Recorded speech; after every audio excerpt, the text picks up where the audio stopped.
गीता सत्संग में आप सभी का स्वागत, जहां हम भगवत गीता के 7वें अध्याय को राना सर से समझने का प्रयास कर रहे हैं। सबको प्रणाम और निवेदन कि आज के सेशन की शुरुआत करें। ओम वसुदेव सुतं देवं कंस चाणूरमर्दनम देवकी परमानंदम कृष्णं वंदे जगद्गुरुम। सभी को बहुत बहुत प्रणाम।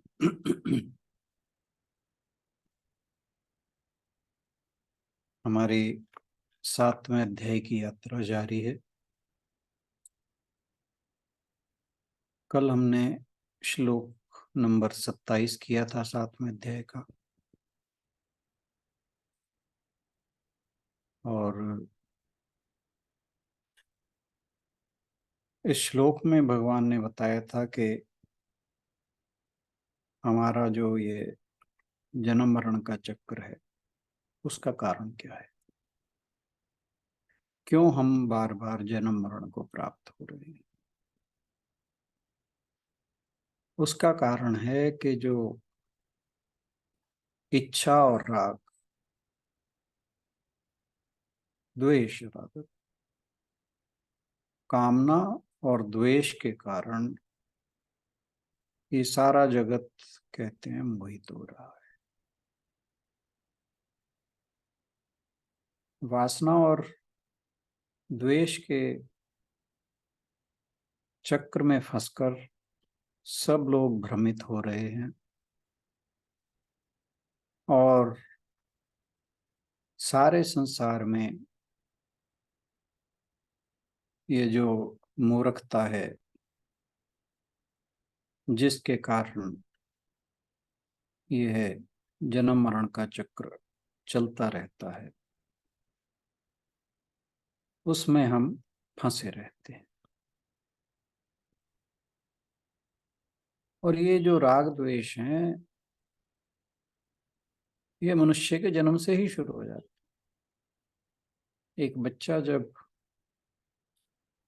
अपनी माँ का दूध पीता है तो उसे बार बार इच्छा होती है माँ का दूध। आपने नोट किया होगा कि बच्चा अपनी माँ के दूध को छोड़ना ही नहीं चाहता, और मन में द्वेष कैसे होता है जब इच्छा पूरी नहीं होती। तो सभी लोग इसी वासना और द्वेष या घृणा कह लें, इसी के कारण इस संसार चक्र में फंसे हुए हैं। संसार को अपना माने बैठे हैं, संसार से उनका बंधन नहीं टूटता, और जब तक संसार का बंधन नहीं टूटता तब तक जन्म मरण का चक्र नहीं टूटता। तो फिर भगवान जी आगे बता रहे हैं कि ऐसे कौन लोग हैं जो मेरा भजन करते हैं। इसके बारे में आज हम चर्चा करेंगे श्लोक नंबर 28 में। और इससे पहले हम चर्चा को शुरू करें, आशु बहन से अनुरोध के श्लोक पढ़ते हैं।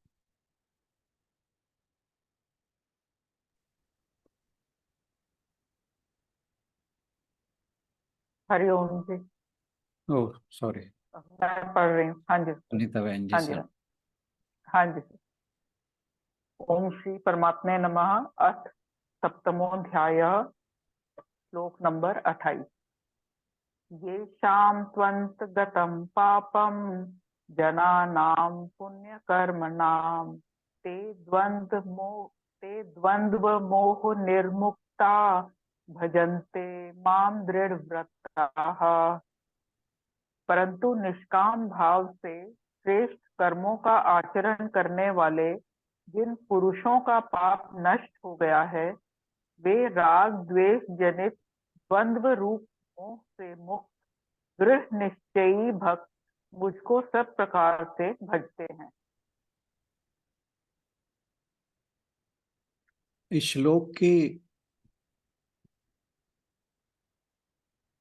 जो शब्द रचना है, यानी जो शब्दों का प्रयोग किया गया है, वो बड़ा इंपॉर्टेंट है।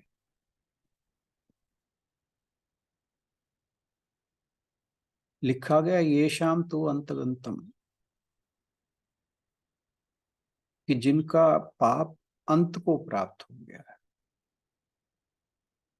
ये नहीं कहा कि जिन्होंने पाप छोड़ दिया, यानी जिनका पाप अंत को प्राप्त हो गया है। क्यों ऐसा अगर कहते कि जिन्होंने पाप छोड़ दिया है, तो इसमें कृतत्व का अहंकार आ जाता कि मैंने पाप छोड़ दिया है। तो इसलिए कहा गया है कि जिसके पाप का अंत हो गया है। तो इसी प्रकार फिर आगे कहा कि जनानाम पुण्य कर्मणाम, ये नहीं कहा कि जो पुण्य करते हैं, बल्कि कहा कि जिनके कर्म पुण्य रूप हैं।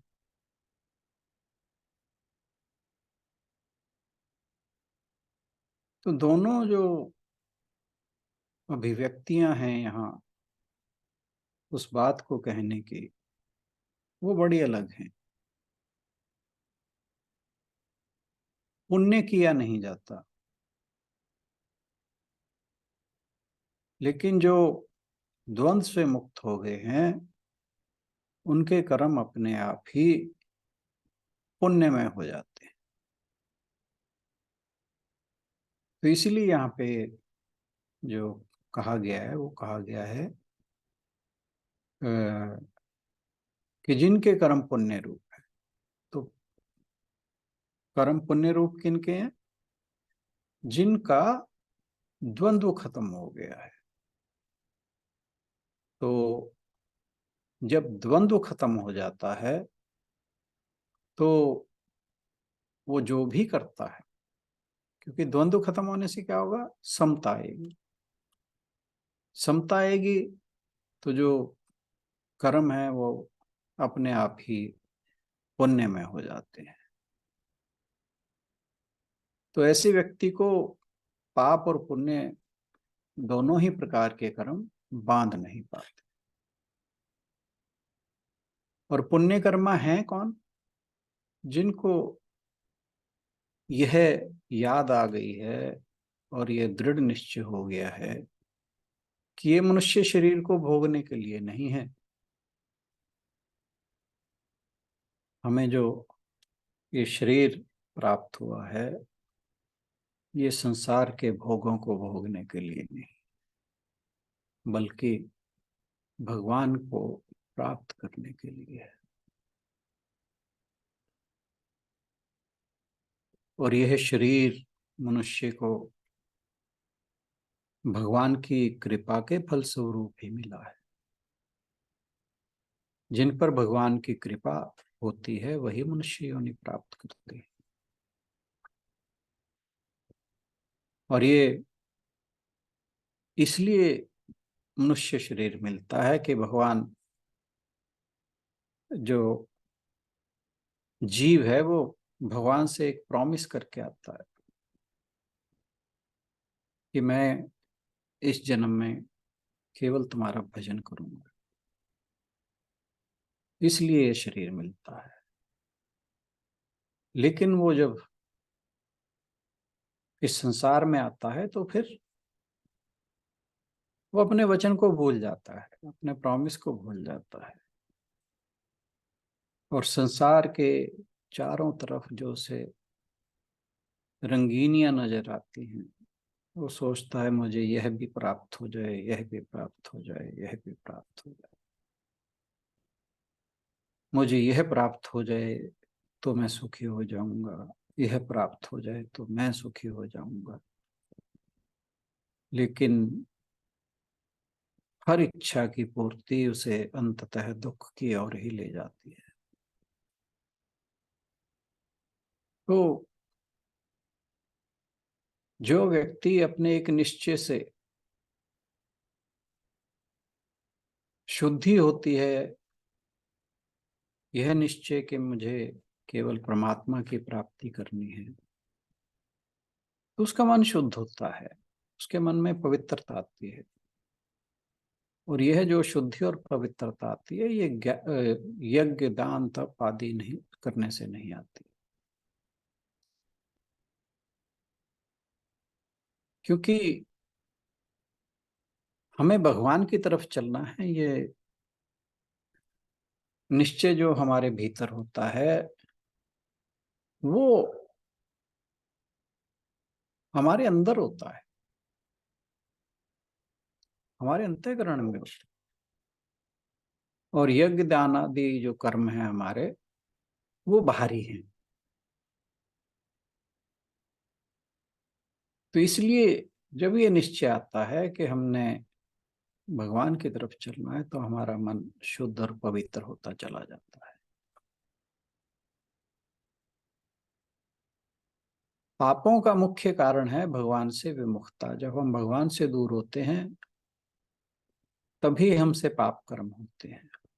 अंतगतम पापम, इसका तात्पर्य यह है कि जब हमने यह निश्चय कर लिया कि मेरे तो केवल भगवान है, तो इस निश्चय से भगवान की सम्मुखता होती है। मतलब हम भगवान की ओर अपना मुंह कर लिया है, तो विमुखता खत्म हो जाती है। विमुखता खत्म हुई तो पाप खत्म हो जाते हैं। तो मनुष्य ने कितने ही पाप क्यों ना किए हों, ये जो पाप है मनुष्य को भगवान से विमुख नहीं कर सकते, क्योंकि जो मनुष्य है वो भगवान का साक्षात अंश है। उसके अंतःकरण की शुद्धि पापों से जितनी मर्जी धूमिल हो जाए, लेकिन पूरी तरह मिटती नहीं है। कुछ ना कुछ अंश जो है शुद्धि का रह जाता है। इसलिए दुराचारी से दुराचारी व्यक्ति भी जब दुराचार छोड़कर भगवान के भजन में लग जाए तो बहुत जल्दी धर्मात्मा बन जाता है।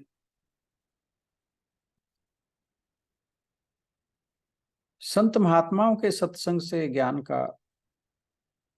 की प्राप्ति होती है, और ज्ञान से पाप उसी प्रकार नष्ट हो जाते हैं जैसे दावा अग्नि में सूखी लकड़ियां, जो जंगल की आग होती है उसमें सूखी लकड़ियां धू धू करके जलने लगती हैं। ऐसे ही ज्ञान प्राप्त होने के बाद हमारे पाप नष्ट हो जाते हैं। और जैसे वाल्मीकि जी की कहानी है कि वे रत्नाकर डाकू थे, नारद जी से मिलकर उनका जीवन बदल गया और वे वाल्मीकि कहलाए। कितने पापी थे वो, और फिर महाज्ञानी हो गए, और पूरे जगत में रामायण की रचना करने के कारण वो विश्व विख्यात हो गए। वाल्मीकि भये ब्रह्म समाना, ये कौन नहीं जानता। तो पापों के कारण अगर भजन में बाधा लगती है तो ये तो फिर बड़ी मुश्किल हो जाएगी। मतलब जो पाप हैं वो भगवान के भजन में बाधा का कारण नहीं हो सकते, क्योंकि ऐसा कोई व्यक्ति नहीं जिसके हिस्से में कुछ पाप ना हो। पाप पुण्य का जो द्वंद्व है, ये जब तक बना रहता है तब तक मनुष्य भ्रमित रहता है, मोहित रहता है, क्योंकि है तो द्वंद्व ये। और द्वंद्व का अर्थ है अखंड को खंड करके दो भाग में बांट देना। परमात्मा अखंड है, अखंड से कट कर जो खंड बनता है वो कुरूप होता है, विभत्स होता है, अनुपयोगी हो जाता है। अब मान लीजिए कि हमारे शरीर से एक हाथ कट जाए, जब तक वो जुड़ा है तब तक बड़ा सुंदर है, उपयोगी है, लेकिन अगर वो कट कर गिर गया तो उसकी ओर देखने से भी भय लगता है, दूसरों को भी, खुद को भी। तो जो खंड खंड देख करके देखता है उसे जगत दिखाई देता है, और जो अखंड को देखता है उसे भगवान नजर आता है। जगत का अर्थ ही द्वंद्वात्मकता, और परमात्मा का अर्थ है निर्द्वंद्वता।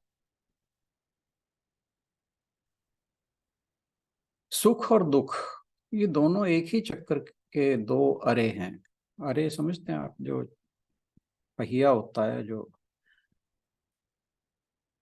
घोड़ा गाड़ी में या रथ में या बैलगाड़ी में भी लगा होता है, उसमें बीच में ऐसे ऐसे डंडे लगे होते हैं, उन्हें अरे अरे बोला जाता है। तो ये जो सुख दुख हैं, एक ही चक्र के दो अरे हैं। पूरे चक्र को देखें तो सुख दुख दोनों एक साथ रहते हुए दिखाई देंगे। जब वो चलता है ऐसे लगता है वो एक ही।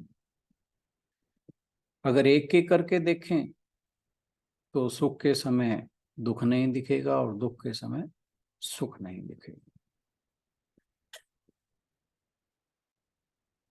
तो ये जो दोनों स्थितियां हैं, जब हमें सुख में दुख नहीं दिखता और दुख में सुख नहीं दिखता, इन दोनों ही स्थितियों में हम सामान्य नहीं रह पाते, सम नहीं रह पाते।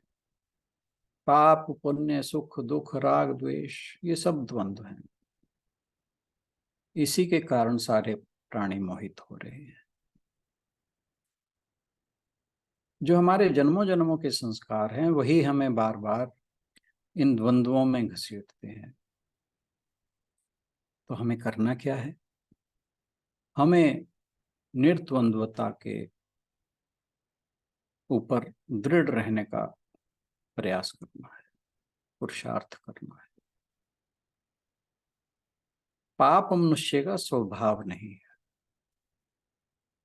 वेदांत के अनुसार जो पाप है वो मनुष्य के द्वारा किए गए गलत निर्णय,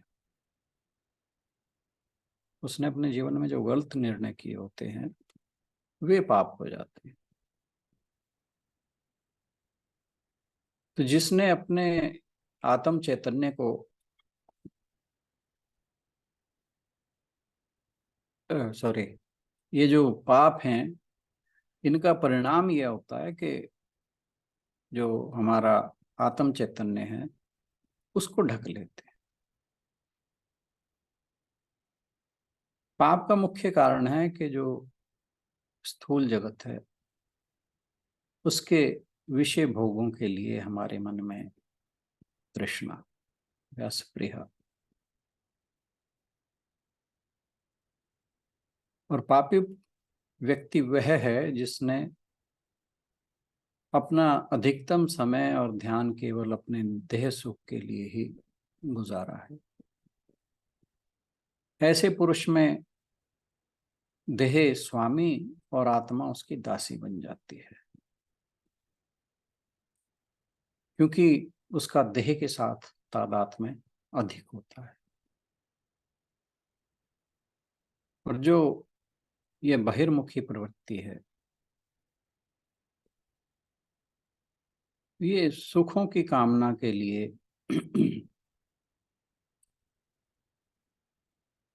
हमारे मन में भावना का प्रकटीकरण करती है। और यही पापी व्यक्ति की जीवन पद्धति हो जाती है। और इस प्रकार जो व्यक्ति इन कामनाओं या वासनाओं का दास हो जाता है उसके अंतःकरण में वैसी ही जो पाश्विक वासनाएं हैं वो पैदा होती हैं। वासनाओं के अनुसार ही विचार होते हैं और विचारों के अनुसार ही कर्म। और ये जो कर्म है, जो वासना के विचारों के कारण किए जाते हैं, ये कर्म उसी वासना को दृढ़ करते रहते हैं। तो ये जो बहिर्मुखी प्रवृत्ति है, ये हमारी वासनाओं को बढ़ाती चली जाती है। ये एक दुष्चक्र है। और मनुष्य की शांति और संतुष्टि, इन दोनों का नाश कर देती है। इस श्रृंखला को तोड़ने का एक ही उपाय है कि पुण्य कर्म करना। तो अगर मनुष्य पुण्य कर्म करने लगता है, फिर ये वासनाओं की श्रृंखला और वासना और वासना जन्य कर्मों की श्रृंखला तभी टूटती है जब मनुष्य पुण्य कर्म करने लगता है। यहाँ एक शब्द आया दृढ़ व्रतः। इसके कहने का तात्पर्य है कि अपने व्रत से या अपने निश्चय से बिल्कुल भी टस से मस ना होना। यानी कि हमें तो केवल परमात्मा की तरफ चलना है, हमारा और कोई लक्ष्य ही नहीं है। ऐसे व्यक्ति को दृढ़ व्रता कहा जाता है। वह परमात्मा द्वैत है, अद्वैत है, कोई भी जीवन का दर्शन हो, हमें से कोई मतलब नहीं। वो भगवान हमें कैसी भी परिस्थिति भेजे, हमें कहीं भी रखे और कैसे भी रखे, हमें इससे कोई फर्क नहीं पड़ता। हमें तो केवल परमात्मा की तरफ चलना है। ऐसे निश्चय से मनुष्य दृढ़वर्ती हो जाता है। स्वामी विवेकानंद ने कहा है कि महान दृढ़ विश्वास महान कार्यों की जननी है। पाप पुण्य के कारण ही हमें मनुष्य शरीर मिलता है। इससे साबित होता है कि जो हमारे पुराने पाप हैं वो भजन में बाधक नहीं हो सकते। इसलिए जो दृढ़वर्ती पुरुष भगवान के शरण होकर वर्तमान में भगवान के भजन में लग जाते हैं, उनके पुराने पापों का नाश हो जाता है। पुण्य कर्म पाप का विरोधी होने से उसके विचार से जो भावनाएं तथा कर्म आते हैं, जो ईश्वर को समर्पित होते हैं, उनका लक्ष्य ईश्वर की प्राप्ति होता है। मैं देह हूं के स्थान पर उसके मन में विचार आता है कि मैं आत्मा हूं। इस ज्ञान को दृढ़ करके जब कर्म किए जाते हैं, फिर वे अपने संस्कार उत्पन्न नहीं करते। और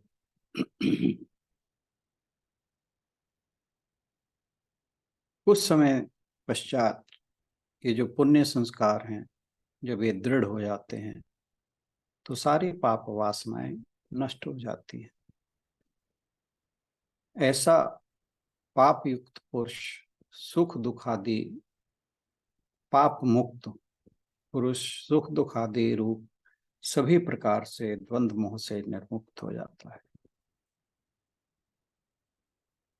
फिर उसमें ये योग्यता आ जाती है कि वे दृढ़वर्ती होकर, दृढ़ निश्चयी होकर आत्मा का ध्यान कर सके। निर्द्वंद्वता के व्रत पर दृढ़ रहने का हमें पुरुषार्थ करना है। यही सच्चा पुरुषार्थ है। पुण्य कर्मों को करने से जिन व्यक्तियों के पाप नष्ट हो जाते हैं, वे द्वंद्व और मोह से मुक्त हो जाते हैं। द्वंद्व मोह से निर्मुक्त पुण्य कर्मियों के जो पुण्य कर्म हैं वो 3 तरह के होते हैं। एक प्रकार के उपासक केवल प्रकृति मुक्त आत्म स्वरूप को जानने के लिए भगवान की उपासना करते हैं, केवल अपने स्वरूप को, और सुख दुख रहित कैवल्य प्राप्ति हेतु भगवान की भक्ति करते हैं। ये दूसरे प्रकार के हैं। और ये नहीं, ये पहले प्रकार के हैं। जो दूसरे प्रकार के हैं वे ऐश्वर्य प्राप्ति की के लिए उपासना करते हैं। जैसे ध्रुव, जो ध्रुव भगत था उसने भगवान से राज्य मांगा था। और जो तीसरी श्रेणी के उपासक हैं वे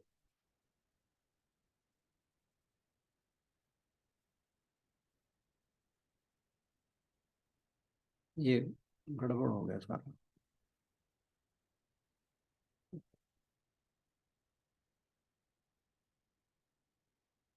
यहाँ पे इसको उल्टा दिया गया। तीसरी श्रेणी वो है जो प्रकृति मुक्त आत्म स्वरूप को जानने के लिए भगवान की उपासना करते हैं और सुख दुख रहित कैवल्य प्राप्ति हेतु भगवान की भक्ति करते हैं। और द्वितीय प्रकार के उपासक जो हैं ऐश्वर्य प्राप्ति के लिए उपासना करते हैं, जैसे ध्रुव। और प्रथम श्रेणी के उपासक भगवत प्राप्ति के लिए ही भगवान की भक्ति करते हैं। ये प्रथम श्रेणी में आते हैं, जैसे अम्बरीश आदि। जो वह वेद विहित कर्म हैं उनको पुण्य कर्म कहा जाता है। कैवल्य और ऐश्वर्य इनकी प्राप्ति करने वालों के पुण्य कर्मों से पाप नष्ट हो जाते हैं। उसी प्रकार भगवत प्राप्ति के उपासकों के पाप नष्ट हो जाते हैं। वे द्वंद्व और मोह से निर्मुक्त रहते हुए दृढ़ व्रती होकर भगवान की उपासना करते हैं। परमात्मा की तरफ जो चलते हैं उनके सामने 3 बातें आती हैं। पहली, परमात्मा कैसे हैं। दूसरी, जीव कैसा है। तीसरी, संसार कैसा है। तो जो ये परमात्मा की तरफ चलते हैं इनके हृदय में इन तीनों बातों का एक ही उत्तर आता है कि परमात्मा के अतिरिक्त कुछ और है ही नहीं। प्रहलाद को लाख विपत्तियों का सामना करना पड़ा, लेकिन वो अपने लक्ष्य से नहीं हटा और किसी के बहकावे में पड़कर पथ भ्रष्ट नहीं हुआ। जैसे हिरण्यकश्यप ने अपने गुरु को उसको पथ भ्रष्ट करने के लिए लगाया था। विजय नगर के राजा ने वेदांताचार्य स्वामी को राज्य देने के लिए पालकी भेजी, लेकिन वेदांताचार्य स्वामी ने पंचश्लोकी वैराग्य पंचक लिखकर पालकी पर भेज दिया, खुद नहीं गया और राज्य को एक घास के तिनके की भांति ठुकरा दिया। तो कहने का तात्पर्य है कि भगवान के भक्तों का प्रेम जो चातक नाम का पक्षी होता है उसके तरह अटल होता है। दुर्वासा भगवान के भक्त थे, लेकिन ममता और अहंकार के कारण भगवान के सुदर्शन चक्र के कोप का भाजन बने। उन्हें त्रिभुवन में भी शरण नहीं मिली। राजा अम्बरीश जो थे वो ममता और अहंकार रहित थे। इस कारण दुर्वासा के क्रोध को शांत करने के लिए स्वयं भगवान ने उनकी सहायता की थी, जिन्होंने कई जन्मों में महान कर्म, बहुत तपस्या, त्याग और दान किया है और भक्ति का अभ्यास किया है। वे मुक्त हो जाते हैं, उनके हृदय की पवित्रता प्राप्त होती है। वे जब भगवान की पूजा करते हैं तो उनके प्रति समर्पण करते हैं और उनके जीवन के सभी पाप नष्ट हो जाते हैं, पुराने सभी पाप। वे भ्रम से, द्वंद्व से मुक्त हो जाते हैं, सभी परिस्थितियों में सम रहते हैं और हमेशा भगवान पर ध्यान केंद्रित करते हैं। उनका मन कभी भी दुनिया में नहीं लगता। यहाँ तक कि जब वे अपनी दैनिक गतिविधियां भी कर रहे होते हैं तब भी उनका मन जो है सदैव भगवान पर केंद्रित रहता है। अपने हृदय के भीतर स्वयं के भक्ति के माध्यम से व्यक्ति भगवान को सर्वशक्तिमान, सार्वभौमिक आत्मा, सर्वोच्च और सर्वश्रेष्ठ के रूप में पहचानता है। ऐसा भक्त जीवन मुक्त हो जाता है। कृष्ण कहते हैं वे मुझ में रहते हैं और मैं उनमें रहता हूँ। ऐसे मेरे भक्त एक मंदिर जैसे हो जाते हैं जिनके भीतर मैं पूरी तरह से मौजूद हूँ। और ये मेरा भक्त ऐसा है जो द्वंद्व से ऊपर उठ चुका है, जिसने पूरी तरह से नारायण कृष्ण के प्रति समर्पण कर दिया है। भगवान के उपासक को अपने अंतःकरण से रुचि और वासना को पूरी तरह नष्ट कर देना चाहिए। रुचि और वासना ये दोनों जब तक रहते हैं तब तक पाप बढ़ जाते हैं। ममता और अहंकार रहित होकर भगवान की आज्ञा समझकर सभी कर्मों को करने वाला व्यक्ति निश्चय ही जन्म मरण के चक्कर से मुक्ति प्राप्त करता है। रामकृष्ण परमहंस कहते हैं कि जंग लगा लोहे का टुकड़ा चुंबक के प्रति सक्रिय रूप से संवेदनशील नहीं होता, यानी उसके ऊपर जो मैग्नेट है उसका अफेक्ट नहीं होता जिस लोहे पर जंग लगा रहता है। लेकिन जब जंग साफ हो जाती है ये तुरंत उसके प्रति प्रतिक्रिया करता है। इसी प्रकार उस मन में राग, द्वेष तथा पसंद नापसंद से जंग खा गया, जिस व्यक्ति के मन में ये राग, द्वेष तथा पसंद नापसंद का जंग खा गया है, उसके मन में भगवान के प्रति भक्ति का उदय नहीं होता, जबकि शुद्ध मन में भक्ति का सहज उदय हो जाता है। तो ऐसे लोगों की समझ की प्रकृति क्या है? जो भगवान के प्रति समर्पित रहते हुए जीवन के प्रति यथार्थवादी दृष्टिकोण अपनाते हैं। इसके बारे में भगवान जी हमें कल बताएंगे। आज के लिए इतना ही। बहुत बहुत धन्यवाद। Thank you everyone.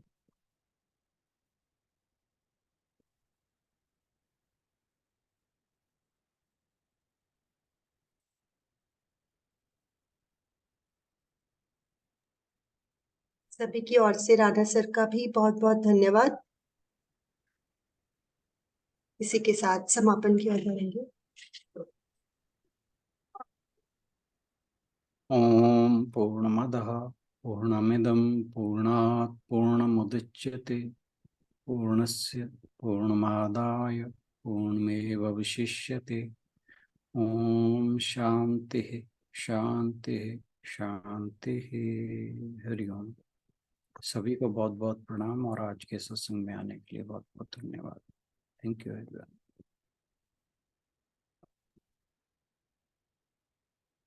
सभी की ओर से राणा सर का भी बहुत बहुत धन्यवाद। कल मिलते हैं अगले श्लोक के साथ। Thank you everyone.